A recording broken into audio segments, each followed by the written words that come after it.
샬롬. 서로 인사 나누십시오.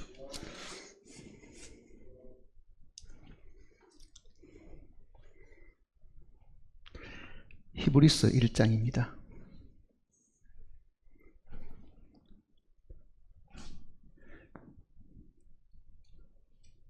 히브리서 1장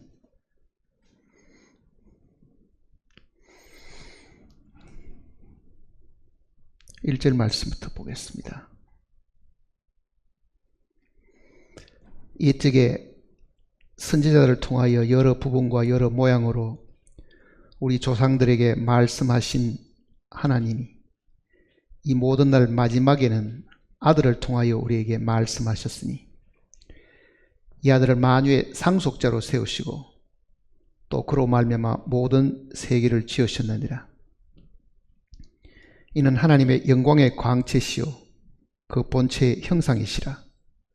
그의 능력의 말씀으로 만물을 붙드시며 죄를 정결하게 하는 일을 하시고 높은 곳에 계신 지극히 크신 이의 우편에 앉으셨느니라. 기도하시겠습니다.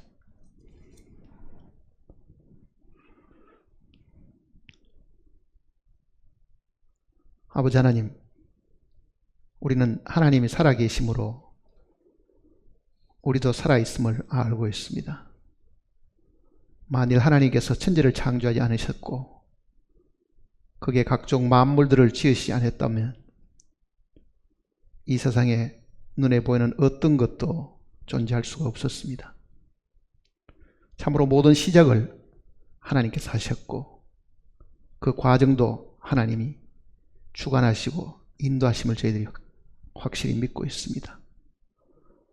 역사가 흘러가는 것도 하나님의 손에 있고 우리가 태어나서 죽는 전체 과정도 하나님의 손길 안에 있음을 저희들이 확실히 알고 있습니다.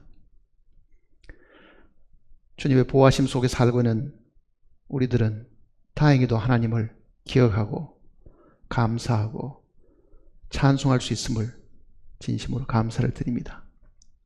이 세상에 아직도 하나님의 존재를 알지 못하고 하나님의 살아계심을 알지 못하는 사람들이 많이 있습니다.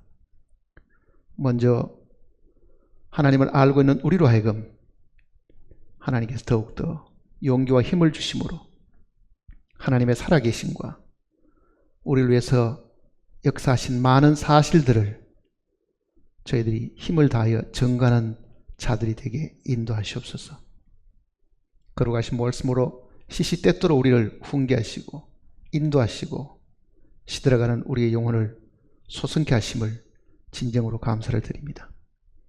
말씀을 함께 묵상하는 우리의 모든 마음을 주님께서 낮추어 주시고 오로지 하나님만 바라보고 하나님의 입에서 나오는 그 음성을 다시 들음으로 우리의 영혼이 다시 한번 용기와 힘을 얻을 수 있도록 도와주시옵소서. 전림병으로 인해서 모든 영혼들이 피곤하고 지쳐있는 이 때에도 우리는 주님을 생각하고 주님의 재림을 저희들이 기다리면서 능히 모든 것을 이기게 하셨습니다. 주님의 오심이 가까운 이때에 저희들이 참으로 정신을 차리고 깨어있는 가운데 주님을 맞이할 수 있도록 도와주시옵소서. 우리 주님의 거룩하신 이름으로 기도드립니다. 아멘.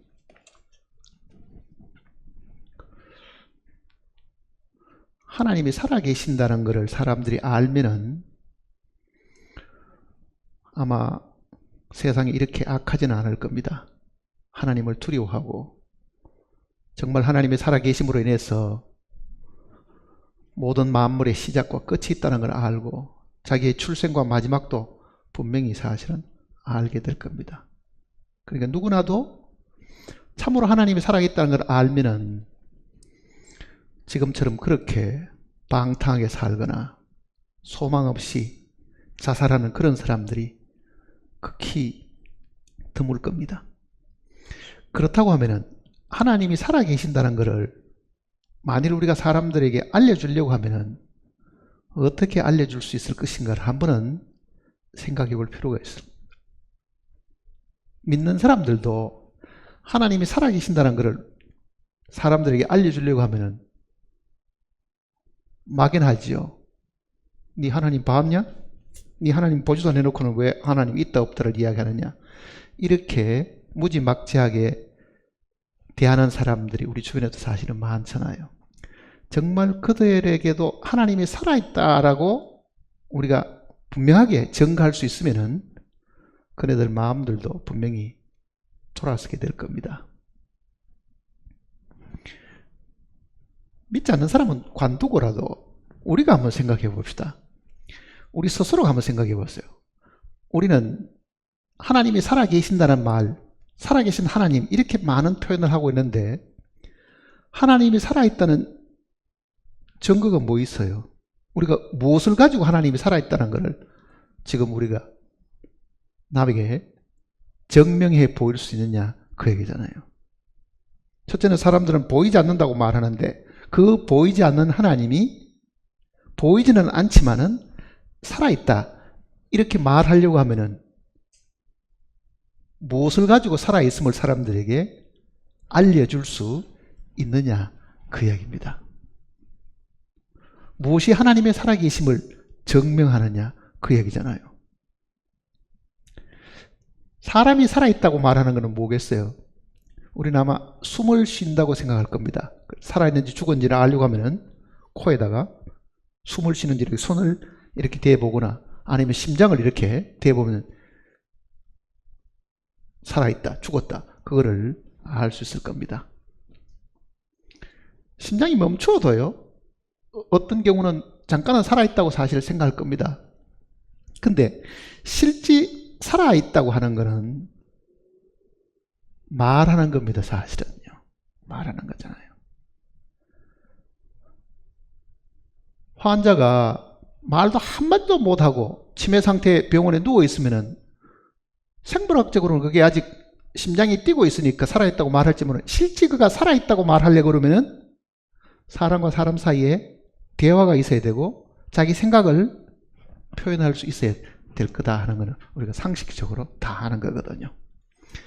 보이지 않는 하나님이 살아있다고 하는 것을 우리가 확실히 알 수 있는 길은 하나님이 말씀을 하신다 하는 그 이야기입니다. 하나님이 말을 하시는 분이다.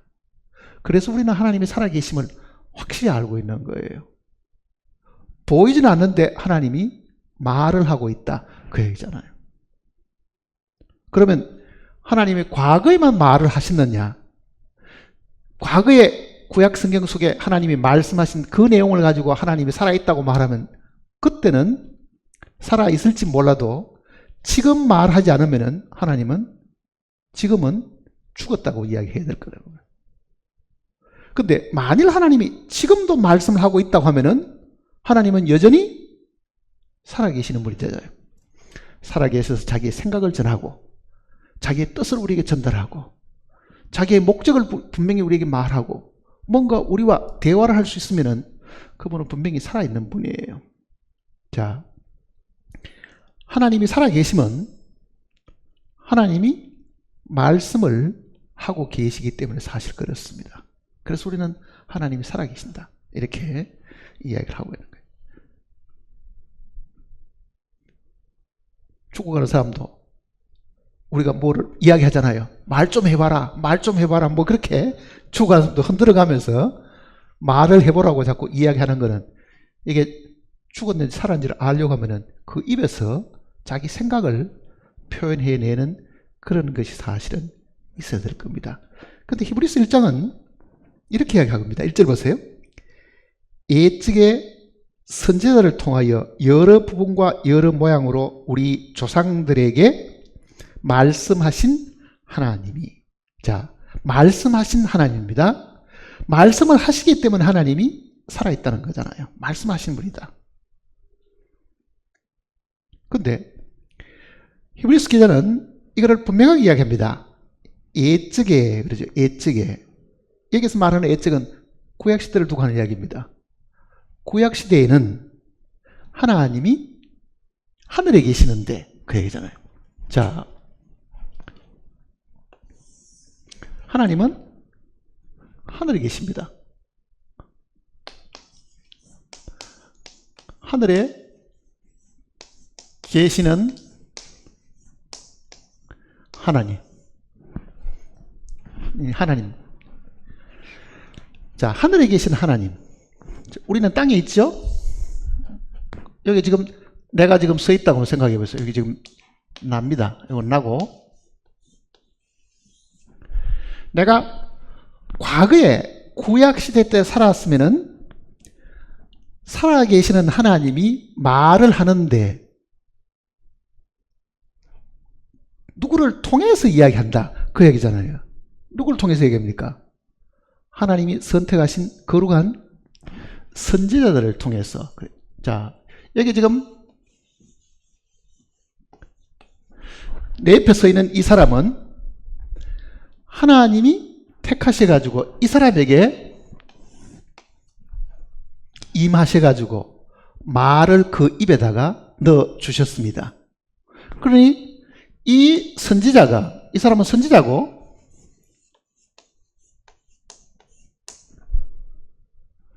나에게 전달해주는 이야기를 들은 거죠. 하나님이 이 땅에 있는 모든 사람에게 직접 말씀하시지 않고 그때는 하나님이 선택한 그 몇몇 선지자를 통해 가지고 말씀하셨고 그 선지자가 하나님께 들었던 그 말씀을 내게 혹은 같은 시에 살고 있는 사람들에게 전달해 주었다. 이렇게 표현하고 있잖아요. 그러니까 선지자가 살기 전 같으면 어떻게 되느냐? 이스라엘이 남북으로 헤어지기 전에 선지자가 존재하기 전에는 그러면 어떻게 하나님께서 말씀하셨는가? 우리는 아담에게는 하나님이 어떻게 하셨습니까? 직접 이야기하셨잖아요. 직접.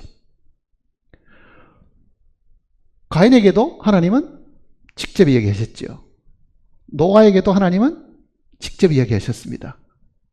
그리고 홍수로 인해서 온 세상이 다 멸망을 당한 이후에 역사가 쭉 흘러갔는데 그러다가 하나님이 구속의 계획을 이루시기 위해서 한 사람을 선택했습니다. 그 사람이 아브라함입니다. 그러니까 아브라함이 오기 전까지는 시간으로 보면은 아브라함의 등장이 BC 한 2000년 되니까요. 이 2000년 이전에는 하나님이 떠문떠문 사람들에게 말씀을 하신 거예요. 특별히 그네들을 우리는 선지자라고 보지는 않았지만은 하나님이 필요한 내용들을 계속 얘기했습니다. 아담 같은 경우는 오래 살았잖아요. 거의 1000년 가까이 살았으니까요. 그가 하나님께 들었던 이야기를 살아있는 동안에는 그 후손들에게 계속 에덴 동산에 처음 있었던 사건에서부터 쫓겨났던 이야기며 그거를 늘 이야기했으리라는 것은 우리가 충분히 상상할 수가 있지요. 노아도 마찬가지입니다. 하나님께 들었던 직접적인 그 계명 때문에 방주를 어떻게 만들고 어떻게 멸망당했는가를 홍수 이후의 사람들에게 노아가 분명히 증거를 했을 거라고요. 그러다가 하나님이 아브라함을 불렀습니다. 이 아브라함이 구속의 시작이거든요. 그리고 그 아브라함에게 하나님이 직접 말씀하셨습니다. 그 아브라함은 그 하나님의 이야기를 다 듣고 하나님의 장기적인 계획을 다 듣고 순종을 했잖아요.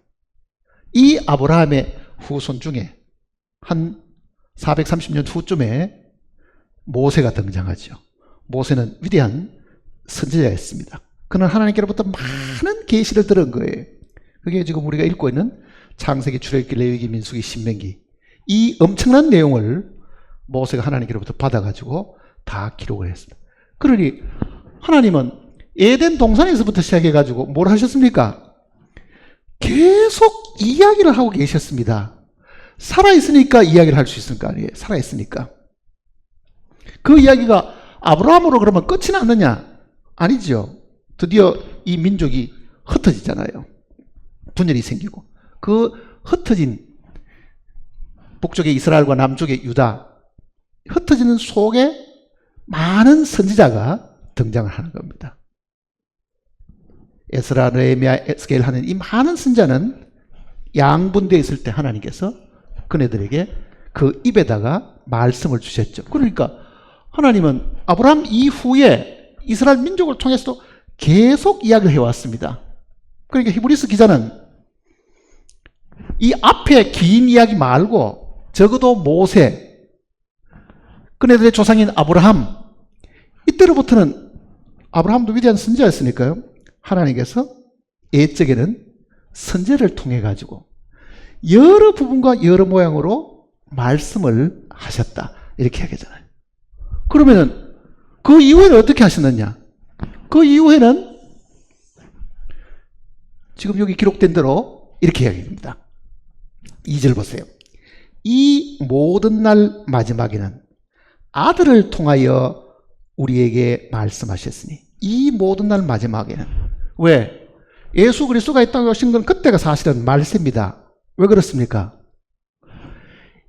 창조에 속한 모든 것들을 그의 죽으심으로 다 종결을 시켜버렸기 때문에요. 그거는 마지막인 거예요.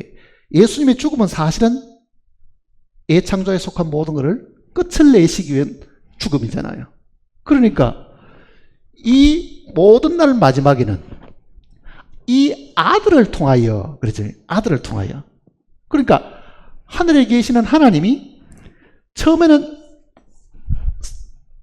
선지자를 통해서 말씀을 하시더니 이렇게 시간이 흘러가지고는 그 다음에는 아들이 하나님의 말씀을 대신 우리에게 증거해 주었다, 그렇게 하잖아요. 하나님이. 그러니까 구약은 선지자를 통해서, 신약의 시작인 이때는 하나님이 아들 예수 그리스도를 통해서 말씀을 하셨다.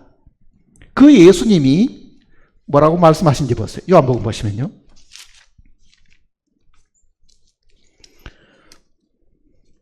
(8장을) 보시면요.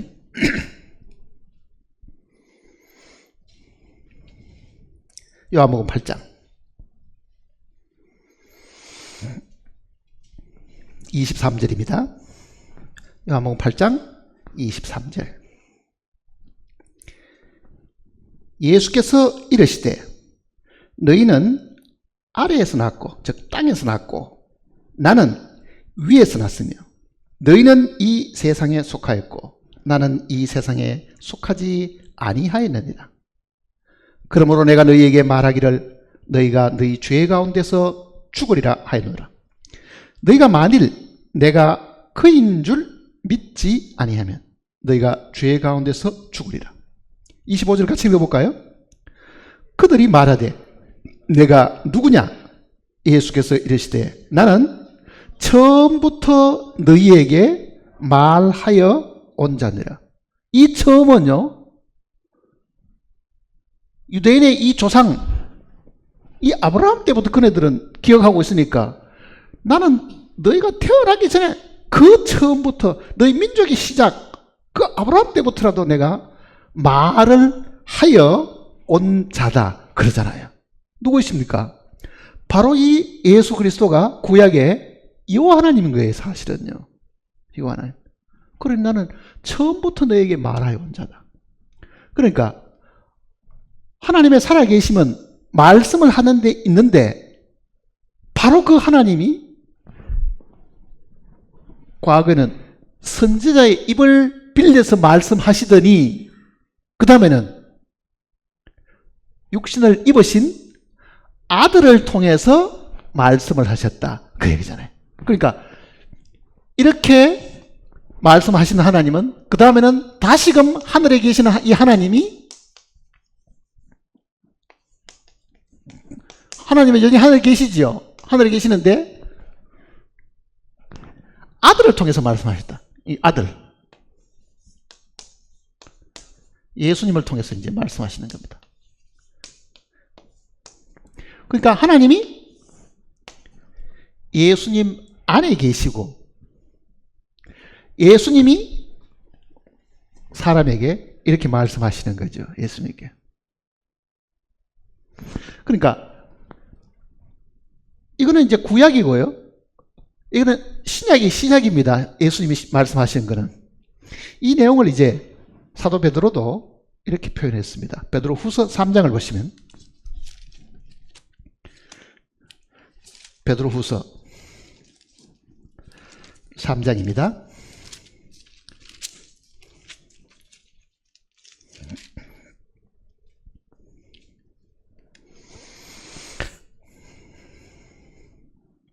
(2절)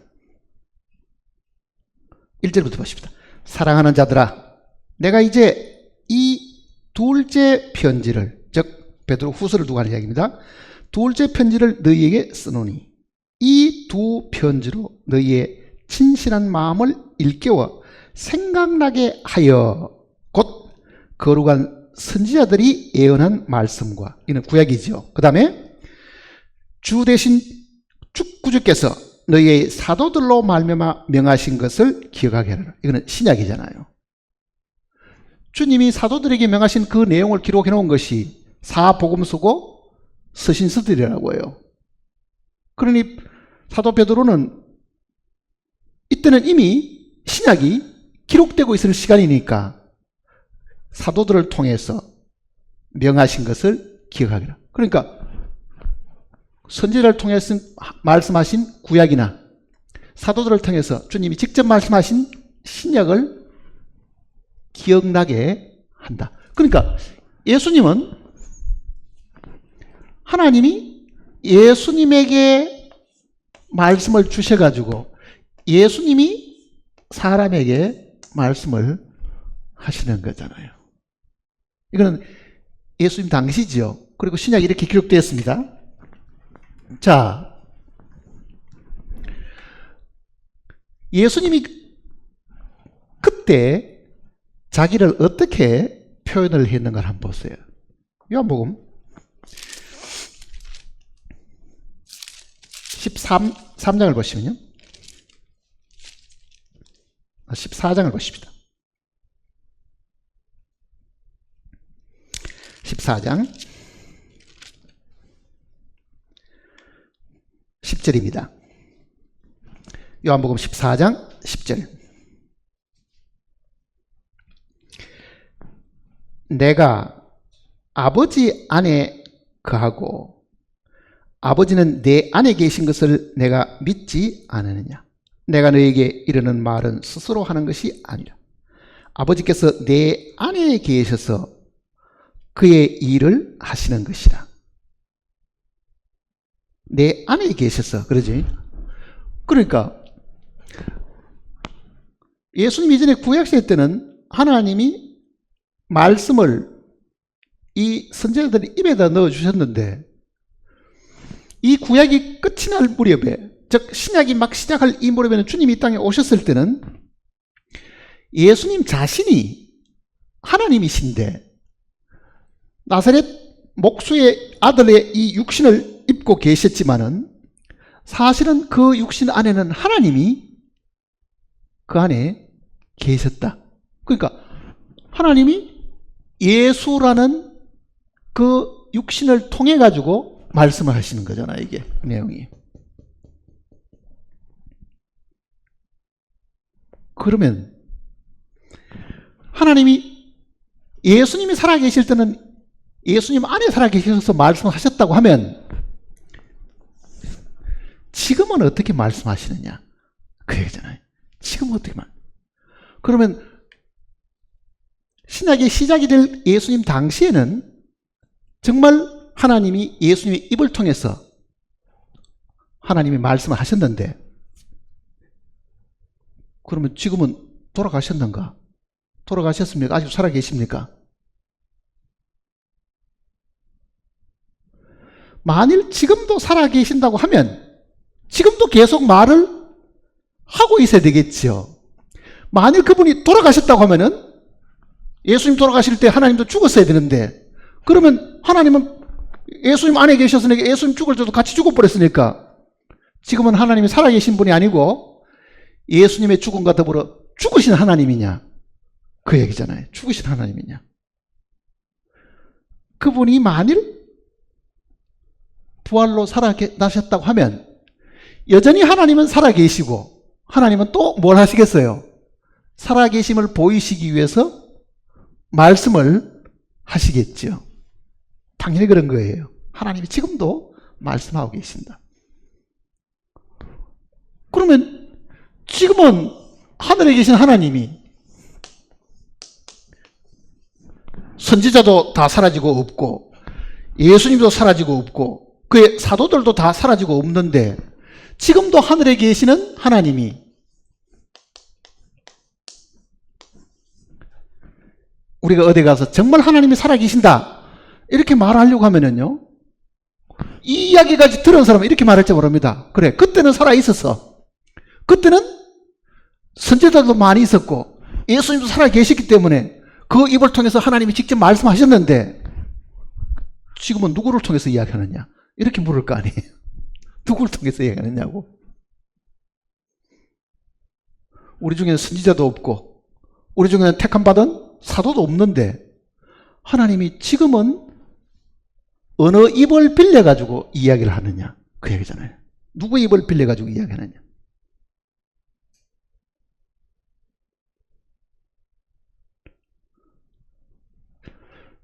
누구를 통해서 말씀하실 것 같아요? 자, 잘 보세요. 하나님이 선지자라는 중간 계층을 하나 택하셨지요. 그러니까 이 사람들은 하나님과 사람 사이에 중간에 있었습니다. 하나님의 얘기를 듣고 사람에게 전달해주는 선지자 역할을 했잖아요. 구약은. 예수님은 그 안에 하나님이 살아계시니까 예수님 입에서 나오는 이야기가 바로 하나님의 이야기였죠. 그러면 지금은 하나님이 누구의 입을 빌려가지고 이야기를 하시려고 하는가?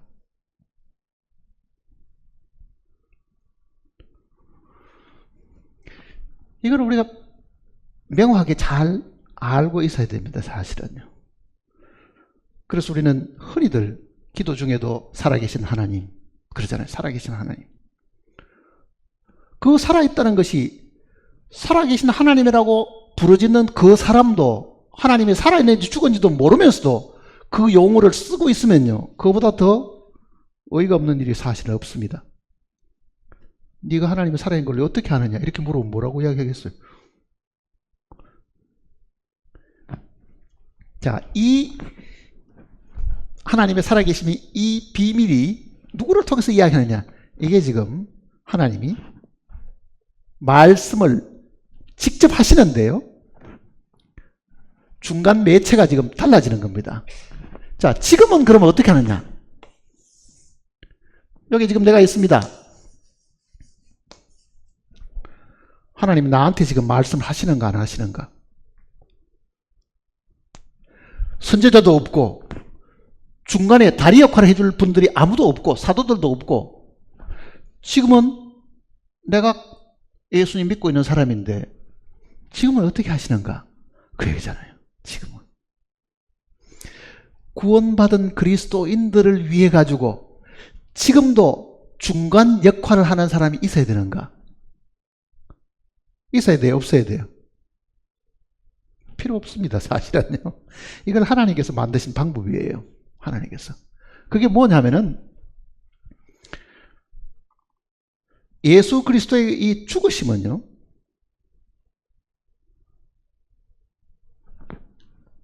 이 중간에 있는 이 선지자들이나 혹은 사도들을 제하고 하나님이 내 안에 들어오셔가지고 나에게 말씀을 하시려고 하는 겁니다. 그러니 모든 믿는 자 가운데 하나님이 들어오셔서 친히 살아계심을 보이시는 것은 뭐냐? 내 안에서 나를 가르치고 말하고 인도한다, 그 얘기입니다. 말하죠. 그러니까 지금 사도들이 다 죽고 성령이 이 땅에 오신 이후에 지금 오늘 이 시간에는요, 하나님이 믿는 자 안에 들어오셔가지고 직접 이야기를 하시려고 한다, 그 얘기입니다. 근데 사람도 이렇게 얘기하죠. 나는 하나님 소리가 안 들리는데. 자, 그거는 이제 조금 이따 다시 생각하고요. 하나님이 이런 중간에 있는 이 계급들을 없애고 직접 이야기하시려고 하면은 내 안에서 말씀하셔야 되는 거예요. 내 안에서. 이 내 안에서 말씀하시려고 하면은 전제되어야 될 조건이 사실이 있습니다.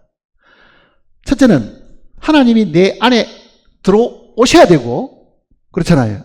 그러니 하나님이 내 안에 내주하시려고 하면, 안에 거하시려고 하면, 내주하시려고 하면, 이 내주하심의 전제 조건이 뭐냐? 그 얘기잖아요. 전에는 하나님이 선지자를 택해가지고 기름을 부었습니다. 기름 부은다는 것은 성별하다, 구분해내는 거잖아요. 거룩하게 분별하는 거거든요. 그러니까 거룩하게 분별함을 받아가지고 거룩한 분별이 있음으로 인해가지고 그 사람에게 하나님의 말씀이 임했거든요.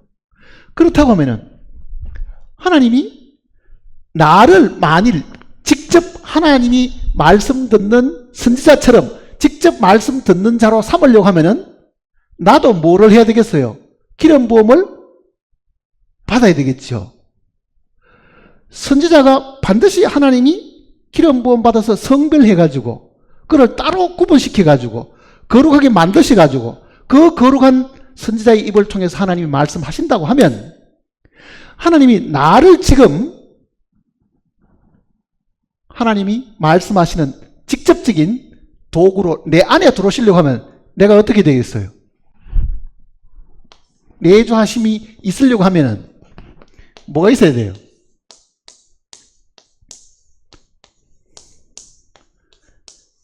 기름 부음이 반드시 있어야 된다. 그 얘기잖아요. 기름 부음이 있어야 된다. 그래서 우리는 이 성경을 읽으면서 너희가 믿을 때에 기름 부음을 받았느냐 이렇게 물어보잖아요. 그 기름 부음은 주님이 우리 속에 들어오신 겁니다. 사실은요. 구분됐으니까, 그렇게 분별됐으니까. 자, 기름 부음은 이 들어오시기에 우리 안에 들어오시려고 하면은 하나님이 더러운 곳에는 임하실 수가 없으시잖아요. 죄로 부패하고 타락하고 더러운 사람에게는 임할 수가 없으니까 그 사람을 정결케 해야 되는데 그 정결함은 뭐가 있어야 됩니까? 피가 있어야 된다는 사실은요. 피 흘림이 없은 적 사함이 없다. 피 흘림이 없은 적 정결함을 받을 길이 없다. 피 흘림이 없은 적 어렵게 될 수가 없다. 그 얘기잖아요. 그러니까 하나님이 내 안에 들어서 말씀하시기 위해 가지고 내 안에 들어오셔야 되는데 들어오시려고 하면은 내가 더러운 거예요. 사람의 그 정욕을 그대로 가지고 있고 죄의 본성을 그대로 가지고 있고 내뱉는 말도 타락하고 부패한 말이고 정말 성경대로 그 입은 열린 무덤과 같아가지고 온갖 더러운 부패하고 냄새나는 것이 이 안에서 계속 뿜어져 나오니 이거를 정결케 하는 일이 먼저 있어야 되겠죠. 그러니까 예수 그리스도의 죽으심과 피 흘리심은요 하나님이 내 안에 들어오시기 위한 과정입니다. 사실은요. 과정이에요. 우리가 기억하는 것은 이렇게 생각하죠. 예수님이 이 땅에 오셔가지고 내 대신 죽으셨다. 죽으시고 가버리는 거는요. 보세요. 예수 그리스도가 이 땅에 오셔가지고 내 대신 피 흘리고 죽으시고 그 죽으심을 통해가지고 내가 죄사함 받았다고 하는 거는요. 이 성경책 기록 속에 있는 은혜이지 실제 내 안에 들어온 은혜는 아니잖아요. 그게. 이건 책 속에 기록된 은혜라고요. 내 안에 들어온 건 뭐냐? 직접 하나님이 내 안에 들어오셔야 되는데 나사렛 예수라는 육체를 가지신 아들은 내 안에 못 들어오시니까 뭘 해야 돼요? 몸을 깨버려야 된 거잖아요. 나사렛 예수 안에 하나님이 계셨습니다. 하나님의 영이 그 속에 있었어요. 육체를 벗어버리면 어떻게 되느냐? 이제는 하나님의 영이 밖에서 그를 감싸게 되는 거죠. 죽기 전에는 성령이 그 안에 계셨고 죽고 난 이후에는 성령이 예수님 밖에 있는 거예요. 그래서 예수님의 죽으심이 육체를 벗는 것이고 그 육체를 벗음으로 인해 가지고 그는 우리 안에 들어올 수 있는 이 신령한 몸이 되신 거예요, 사실은. 그러니까 이 피 흘리심, 이 죽으심은 우리가 볼 때는 내 대신 죽었다지만은요, 이거는 하나님이 내 안에 들어오시기 위한 전단계입니다. 그게 전단계라고요, 사실은. 그러니까 예수님께서 떠나실 때 내가 가는 것이 너에게 더 유익하다. 왜?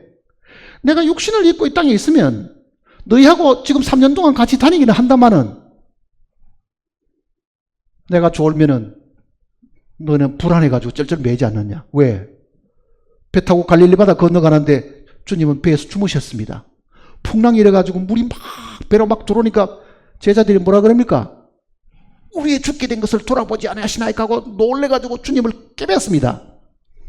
주님이 옆에 있어도요, 그네들이 주님이 주무시면은 그네들은 불안하고 주무시는 주님이 자기에게 도움이 안 되잖아요. 그러니 육신을 가지고 계시는 주님은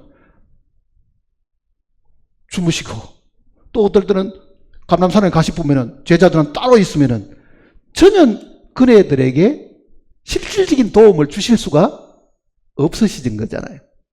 근데 365일 조금도 쉬지 않고 그네들과 함께 있으려고 하면은 그네들은 예수님이 육신의 몸으로 계셔야 될 게 아니고 성령으로 계셔야 그네들 속에 계실 수 있다. 그 얘기입니다. 그러니까 예수님의 죽으심은요, 이 땅에 오신 최종적인 목적이 달성되는 것이 아닙니다. 어디까지 가야 됩니까? 죽으시고 부활하시고 다시 이 땅에 성령으로 오시는 것이 구속의 마지막 단계라고 이게 사실은요.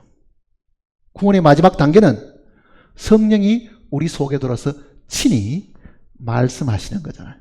말씀하시는 거. 자, 그 기름 부으면 성령이 우리 속에 들어오시는 건데 분명히 사도 요한도 이 내용을 우리에게 분명하게 설명을 해줍니다. 요한 1서를 보시면요. 요한 1서 2장을 보시면요.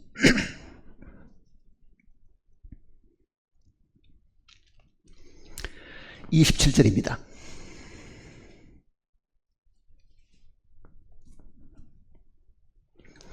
2장 27절 너희는 주께 받은 바 기름 부음이 너희 안에 거하나니 성령이 너희 안에 거하시나니 그 얘기잖아요. 아무도 너희를 가르칠 필요가 없고 오직 그의 기름 부음이 모든 것을 너희에게 가르치며 또 참되고 거짓이 너희를 가르치는 그대로 주 안에 가라.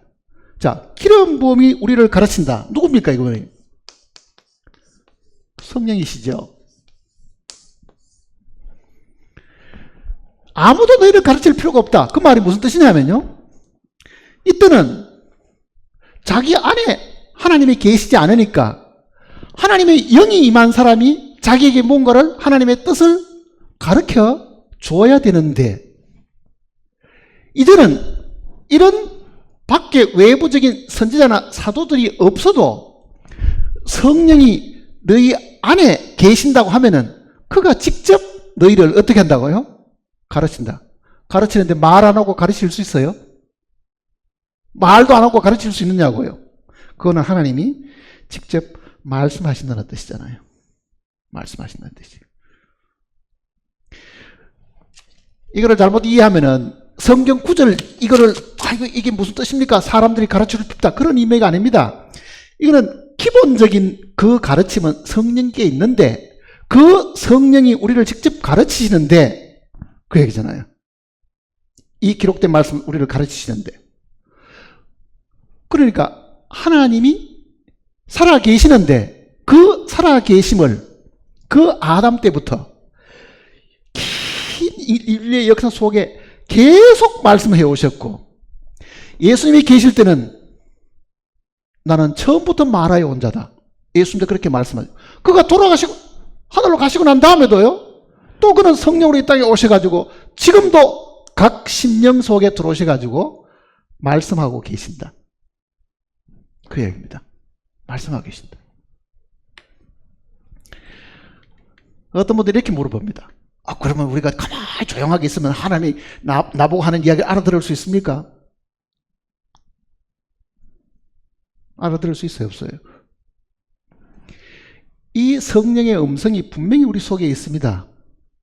이걸 우리는 성경대로 이걸 직감이라고 해야 하는 거지. 내가 생각하지 않는 것을 하나님께서 나에게 가르쳐 주시는 것들이 있는 거죠. 그게 분명히. 그걸 잘 이해를 못하게 계시면요, 양심을 잘 생각해 봐야 됩니다. 양심. 양심에 하는 일과 성령이 하는 일은 거의 같습니다. 그리고 어느 날 우리가 이 양심에 이 하는 그 일과 성령의 역사가 어느 날 딱 하나가 딱 되면요, 그건 분명히 우리가 알 수 있습니다. 자, 양심이 우리 안에서 말을 하고 있습니까? 안 합니까? 양심의 소리가 들립니까? 안 들립니까? 들립니다. 양심의 소리가 들리잖아요. 성령은 우리의 감정이나 우리의 사상에서 말씀하시는 것이 아닙니다. 우리의 가장 깊은 곳에서 자기의 자리를 잡으시고 거기서 말씀하시는데, 우리 안에 가장 깊은 곳이 뭐냐? 우리의 영이거든요. 그 영에 들어오셔서 그 영을 통해서 말씀하시는데, 그거를 우리가 알 수 있는 것은 양심밖에 없는 거예요, 사실은요. 양심밖에. 자, 로마서는 이렇게 말씀했습니다. 성령이 친히 우리 영으로 더불어 우리가 하나님의 자녀인 것을 증거하시나니, 말을 하나니, 그 말이잖아요. 성령이 내 영과 더불어서 내가 하나님의 자녀가 되었다는 것을 성령이 말을 하고 있다. 자, 그 소리 들었습니까? 안 들었습니까? 그 소리 안 들은 사람은 아직도 구원받은 사람이 아닙니다.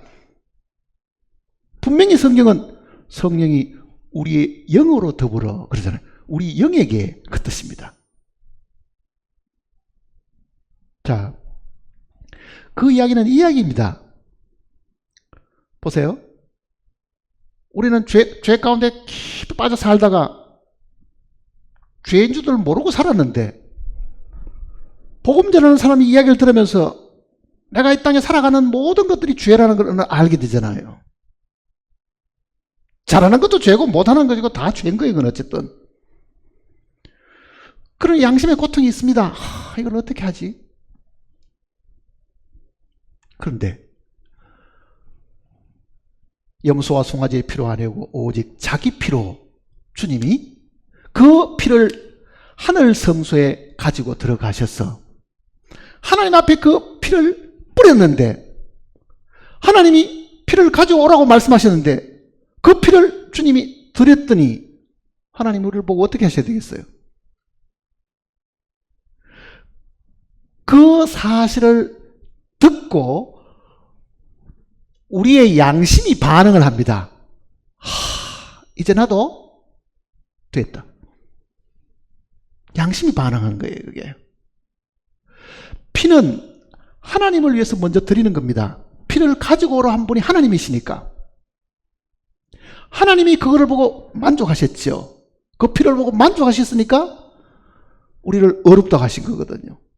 자, 그 피가 하나님만을 위해서 있는 게 아닙니다. 우리를 위해서도 있죠. 우리의 양심을 위해서도 있다고요. 이 피가 하나님께 드려졌으니 양심도 그 사실을 듣고는 어떻습니까? 됐다.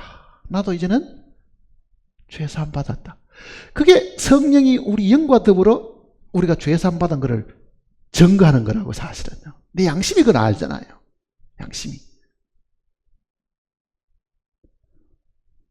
자, 구원받을 때, 죄사함 받을 때 정말 성령이 하나님 앞에 이루어진 그 사실을 이 기록된 성경을 통해서 우리가 듣고 믿는 그 순간에 이 말씀을 내 안에 넣어서 확신을 시켜주는 그 역사가 성령이 하는 일입니다. 객관적인 하나님 앞에 이루어진 그 사실을 주관적인 내 경험으로 바꿔주는 것은 우리의 믿음이고, 내가 믿는 그 순간에 성령은 나에게 됐다 그러잖아요. 됐다. 그 이야기를 우리가 사실 들은 거예요. 우리는 성경 구절 속에 그런 것이 처음에는 있는 줄 몰랐습니다. 성령이 우리 영으로 더불어 우리가 하나님의 자녀인 것을 증거하시는 이런 구절은, 저 같은 경우는 처음 구원받을 때는 그런 구절이 있는 줄 사실은 몰랐다고요. 나중에 보니까 성경에 그런 구절이 있는 거예요. 사실은 이거는 하나님이 내 영에게 말씀하시는 거잖아요. 사실은. 히브리서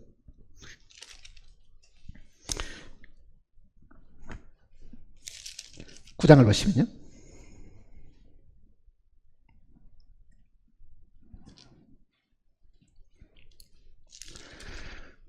12절입니다. 9장 12절.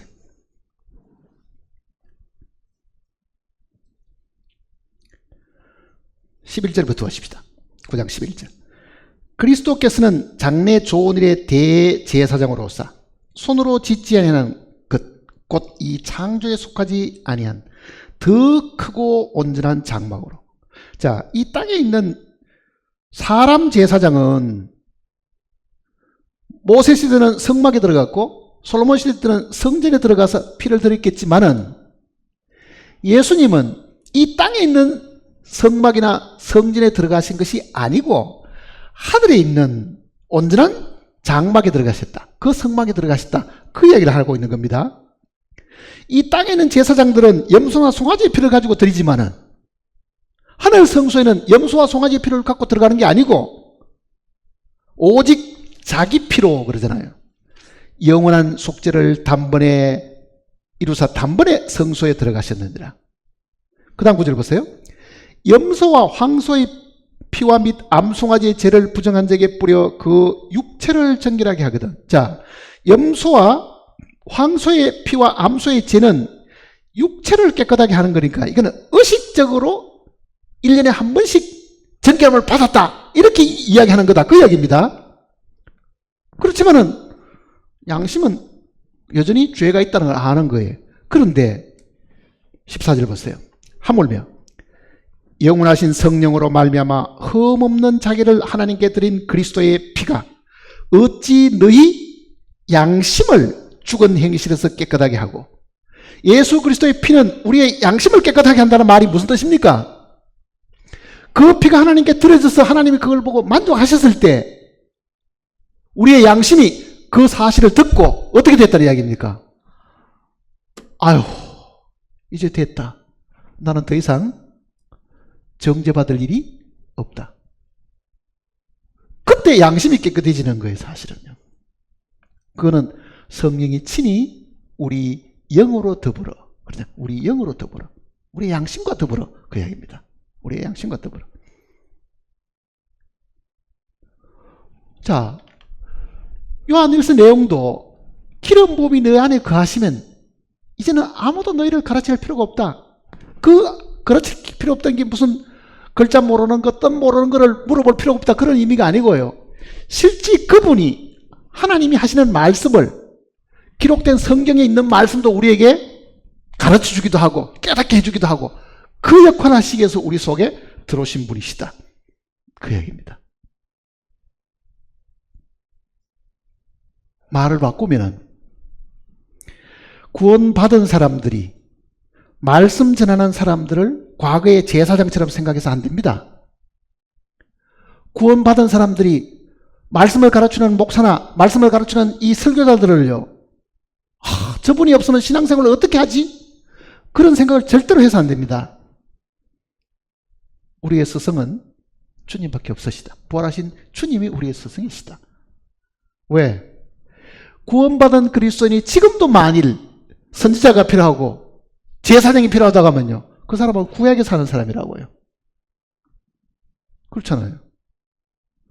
하나님이 내 안에서 직접 말씀해 주시기 위해서 주님의 죽으심이 있고 피 흘리심이 있고, 그 다음에 그가 생명 주는 영이 되셔가지고 각 사람 속에 다 들어오신 거잖아요. 믿는 사람 각 사람 속에.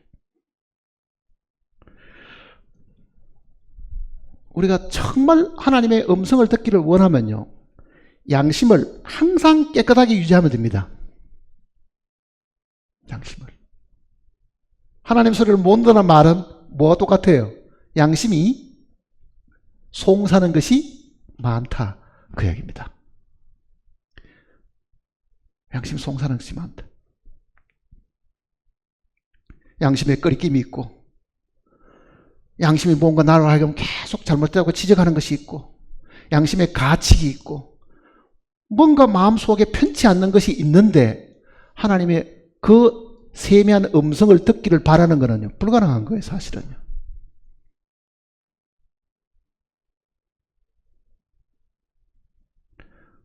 그리고 하나님의 음성은 내 생각과 관계가 없습니다. 양심이 내가 생각한 대로 양심이 말하지 않잖아요. 내 양심을 내가 마음대로 조정할 수가 없는 거예요, 그거는요. 왜? 그 양심은 영에 속했고, 영은 하나님께 속한 거예요.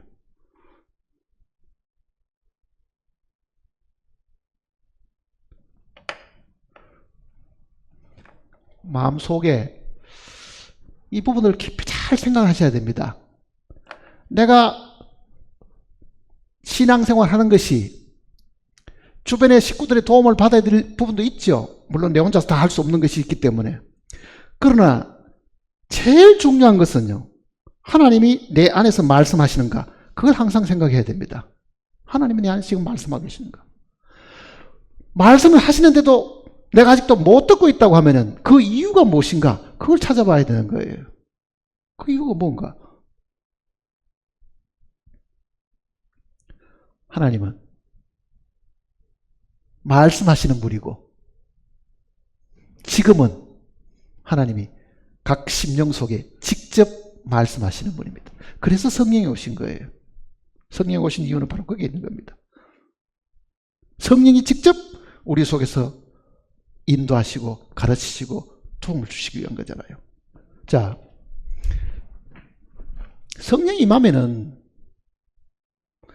대부분 사람들은 잘못 생각하는 것이 이런 것이 있습니다. 성령을 받으면은 나도 무슨 능력을 받아가지고 방언도 하고 병도 고치고 뭐 기적도 베푸는 그런 일.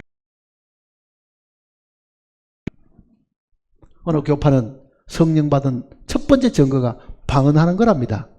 그렇지 않습니다.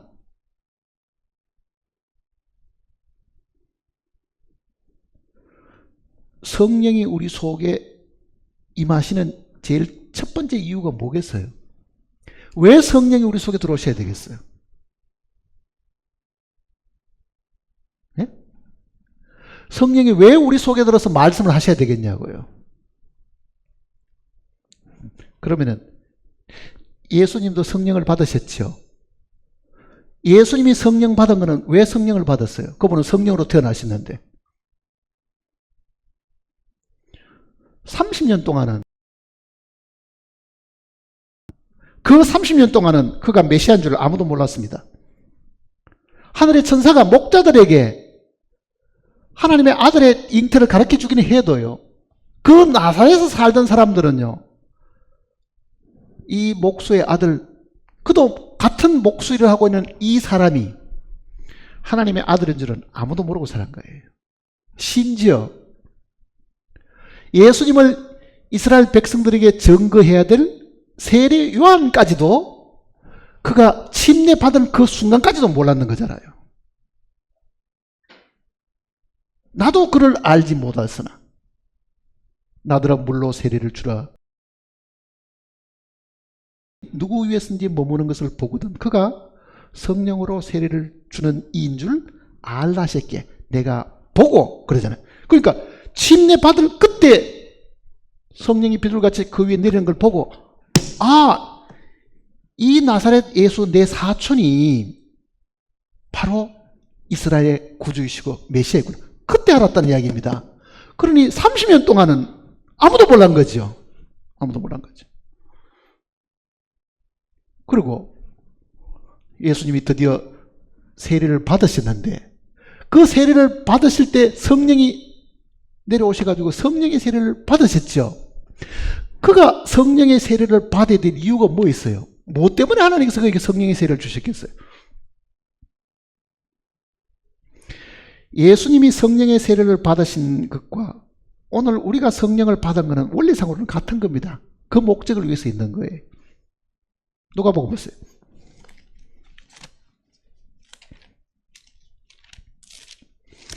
4장을 보시면요.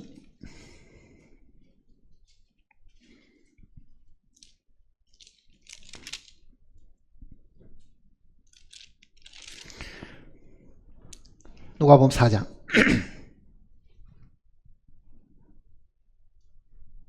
18절입니다. 주의 성령이 내게 임하셨으니. 자, 이거는 구약의 예언인데 그 예언을 예수님께서 펴 보여주면서 요 예언이 나에게 요대로 이루어졌다는 것을 유대인들이 지금 가르쳐 주는 이야기잖아요. 17절에 보면은 선지자 이사야의 글을 드리거늘 책을 펴서 이렇게 기록된 들을 찾으시니 곧 주의 성령이 내게 임하셨으니 이는 가난한 자에게 복음을 전하게 하시려고 내게 기름을 부으시고 나를 보내사 포로된 자에게 자유를 눈먼 자에게 다시 보게 함을 전파하며 눌린 자를 자유롭게 하고 주의 은혜의 해를 전파하게 하십니다. 자, 성령이 예수님 위에 임하는 목적은 어디에 있었습니까? 복음 전하는 거죠. 성령이 만일 오늘 나에게 임했다고 하면은 그 성령은 왜 나에게 임했겠어요? 원리상으로는 같은 겁니다. 성령을 받아가지고 무슨 남들이 못하는 기적을 베풀고 남들이 할 줄 모르는 방언을 하게 되고 남들이 못 고치는 병도 고치게 되고 그런 능력을 주시는 것이 성령이 임하는 목적이 아닙니다. 사실은요. 예수님에게 성령이 임하신 것도 가난한 자에게 복음 전하는 것입니다. 사실은요. 복음을 전하려고 하면 제일 먼저 뭘 해야 되겠어요? 죄를 지적해야 되잖아요. 죄를 깨닫지 못하는 복음이라는 것은 죽은 거나 마찬가지이기 때문에 성령이 임하게 되면 제일 먼저 할 수 있는 것이 뭐냐? 세상으로 하여금 정죄하는 거잖아요. 하나님의 심판 가운데 있다는 걸 지적하는 거거든요. 그러니까 성령이 임한 사람들이 세상을 향해서 할 수 있는 것은 뭐냐? 죄에 대해서 증거하는 겁니다. 요한복음 보세요. 16장을 보시면요.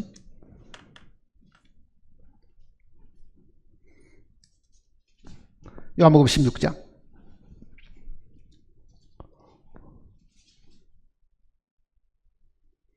7절입니다. 그러나 내가 너희에게 실상을 말하노니 내가 떠나가는 것이 너희에게 유익이라. 내가 떠나가지 아니하면 보혜사가 너희에게로 오시지 아니할 것이요. 성령이 오시지 않는다는 뜻이죠. 그 다음에 가면 내가 그를 너희에게로 보내리니. 자, 이걸 잘 보세요. 성령이 누구에게 온다는 이야기입니까? 이 말씀을 듣고 있는 제자들에게 보내준다는 이야기입니다. 오순절날 내렸던 성령은 마가다락방에 있었던 120명에 내린 거지 전체 유대인에게 다 내린 것이 아니었습니다. 사실은요. 그러니까 예수님께서도 내가 가면은 그 보혜사 성령을 너희에게 보내주겠다. 자, 그 성령이 본래는 예수님께 임해가지고 예수님이 가난한 자에게 복음을 전파하는 역할을 했습니다. 자, 그 성령을 내가 너희에게 보내줄 테니까 그 얘기잖아요. 그러면은 8절은 그가 와서 그러죠. 근데 그가 누구에게 왔습니까? 제자들에게 왔죠.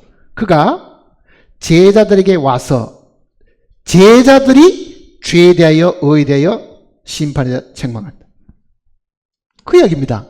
무슨 말이냐면요, 성령이 사람이라는 매체가 없이 직접 말씀을 할 수는 없죠. 그렇잖아요. 그러니까 성령은 땅에 그냥 아무데나 이렇게 오시는 게 아니고 기다리는 그 제자들에게 임하는 것이고 그 제자들 속에 들어온 성령은 그 제자들의 입을 통해 가지고 세상을 정죄한다, 심판받는다는 것을 이야기해 준다는 이야기잖아요. 그게 그러면은 그 제자들에게 임했던 그 성령이 오늘 내게도 임했다고 하면 하나님은 나를 통해 가지고 세상을 해서 뭘 하겠어요? 죄에 대하여. 그 얘기입니다. 죄에 대하여.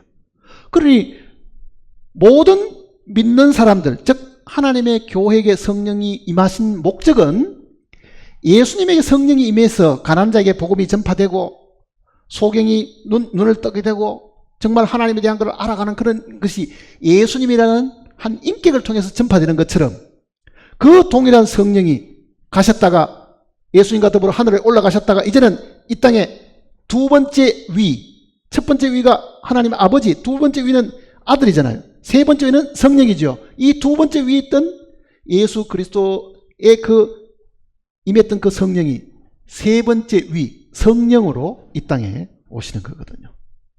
그러니까 예수님 안에는 하나님 아버지가 계셨고 예수님이 이 땅에 사신 일은 그 하나님을 자기를 통해서 증거하신 겁니다. 근데 그분이 가시고 난 다음에 오신 성령은 하나님 아버지를 증거하는 게 아니고 아들을 증거하는 거잖아요. 그러니까 아들 안에는 아버지가 계시고 성령 안에는 아들이 계시는 겁니다. 아들이 계시는 거예요. 그 성령이 예수님 안에 계셨을 때는 성령이 임해가지고 예수님이 세상을 향해서 복음을 전가하시는데 그 복음을 전하려고 하면은 세상 사람을 향해서 죄를 가르쳐 줘야 되잖아요. 자, 죄를 지적해 주면 어떻게 되겠어요? 사람들이 좋아하겠어요? 싫어하죠, 누구든지. 왜 싫어하겠어요? 예수님께서 분명히 그렇게 말씀하셨습니다. 세상이 나를 미워하는 것은 내가 세상을 악하다고 정죄하기 때문에 그렇다. 그러잖아요, 예수님께서도. 그러니 예수 그리스도의 이 죽으심은 죄인을 위한 것인데 이 죄인이 죄를 깨닫지 못하면은 복음이 아무 의미가 없는 거잖아요. 주님의 죽으심이 죄와 관련이 있기 때문에 그 죄를 일깨워주고 세상이 악하다고 우리가 일러줘야만 그네들이 미워하든지 혹은 받아들이는데 둘 중에 하나가 되는 거죠, 사실은. 그러니 만일 우리가 참으로 내 속에 성령이 계신다. 왜 계시겠어요? 세상으로 하여금 죄에 대하여 의에 대하여 심판에 대해서 이거를 일깨워 주라고 성령을 주신 것입니다, 사실은. 그걸 일깨워 주라고 주신 거예요. 그러니 그 성령은 지금도 내 안에서 말씀을 하시죠. 내 안에서 계속. 그러니까 지금 우리의 마음 속에 정말 하나님이 살아계신다. 의심할 필요가 없습니다. 이건 100% 확실한 거예요. 특히 구원받은 사람들이 거기서 흔들리기 시작하면요, 방법이 없어요. 하나님 봤어? 네 하나님 있다는 걸 어떻게 알아? 하나님이 살아있다는 걸 어떻게 알아? 하나님도 나이가 많아서 늙어서 죽었을지 어떻게 알아? 이렇게 괴팍스럽게 묻는 사람도 있다고요. 왜? 아담 때부터 하나님 살아계시다 그러면 지금은 6,000살이나 됐을 테니까 뭐 그때 나이가 얼마인지는 모르지만 6,000년이 됐는데 아직도 하나님 안 죽고 살아계셔? 이렇게 묻는 사람도 들어있죠. 괴팍스러운 사람들이야. 자, 이 사실을 우리의 마음속에 깊이 간직해야 됩니다. 하나님은 살아계신 분이다. 형상은 보지 못하였으나 그러잖아요. 모세에게도 너희가 형상은 보지 못하였으나 음성은 분명히 들었잖아요, 모세도. 그러나 그 형상을 보여주실 때가 곧 옵니다, 이제는. 곧 온다고요. 이 육신의 눈으로는 그분을 바라볼 수 없을 만큼 도저히 이 육신의 눈이 감당할 수 없는 영광스러운 분이시기 때문에 사실 그런데 우리도 변화의 몸을 입고 이제는 얼굴과 얼굴을 맞대서 하나님을 볼 날이 분명히 오게 됩니다. 그때는 듣는 것만 있는 게 아니고 뭐 있어요? 보는 것도 분명히 있습니다. 보는 것도. 마음속에 이 성경을 읽으면서 누가 자세하게 성경을 설명해 주는 것보다는 성령이 이 기록된 성경을 나에게 가르쳐 주는 것이 제일 정확합니다. 사실은요. 성령이 가르치는 게. 왜? 설교자들도 이 사람은 같은 내용 가지고 이렇게 전하죠. 이 사람은 이렇게 전하고 듣는 사람은 혼란스러운 거예요, 지금. 그러나 성령은 절대로 그렇지 않을 거 아니에요. 그분이 기록하셨고 그분이 해석해 주는 것 이상으로 정확한 것은 사실은 없습니다. 그러니까 너무 사람들을 의존하려고 하지 말고 정말 조용히 하나님의 음성을 들으려고 하시면 됩니다. 하나님의 음성을 듣는 제일 좋은 일은 자기를 비우는 일입니다. 물러서는 일이라고요. 자아와 자기 판단과 자기 지혜와 자기 뭐 아는 것 이런 것들은 다 물러가고 정말 하나님 앞에서 겸손한 마음으로 조용히 무릎을 꿇고 있으면은 내 안에서 내면에서 하시는 하나님의 말씀을 알아들을 수 있습니다. 뭐라고 말씀하시는지를. 기도하십시다. 아버지 하나님, 하나님은 영원 전부터 영원 후까지 늘 살아계시는 분이십니다. 우리는 이 땅에 태어나서 죽는 일이 있지만 하나님에게는 죽음이 없으신 분입니다. 하나님께는 과거나 현재나 미래가 없고 언제나 현재이신 영원이십니다. 그 사실을 우리에게 알려주셨고 구약이나 신약이나 지금도 여전히 하나님께서 말씀하고 계심을 말씀하고 계심으로 살아계심을 우리에게 증거하셨습니다. 머리 숙인 심령들 마음을 주님께서 어루만져 주시고 우리의 완악한 마음을 깨트려 주셔서 참으로 하나님께서 지금도 말씀하시는 그 음성을 듣게 해 주시옵소서. 우리의 마음들이 청결하고 우리의 창문이 양심의 창문이 맑으면 하늘의 빛을 그대로 다 받아들이겠지만 창문이 더럽고 때가 묻으면 그 빛을 우리 안에 받아들일 수 없는 것처럼 우리의 양심이 더럽고 깜깜하면 말씀의 빛을 우리도 받아들일 수 없음을 또한 알고 있습니다. 항상 양심을 하나님 보시기에 늘 깨끗하게 유지할 수 있는 저희들이 되게 도와주시옵소서. 주님 오심에 가까운 이때 저희들이 정말 정신을 차리고 깨어서 기도하는 가운데 주님을 영접하는 지혜로운 자들이 되게 도와주시옵소서. 우리를 구속하신 주 예수님의 거룩하신 이름으로 간절히 기도드립니다. 아멘.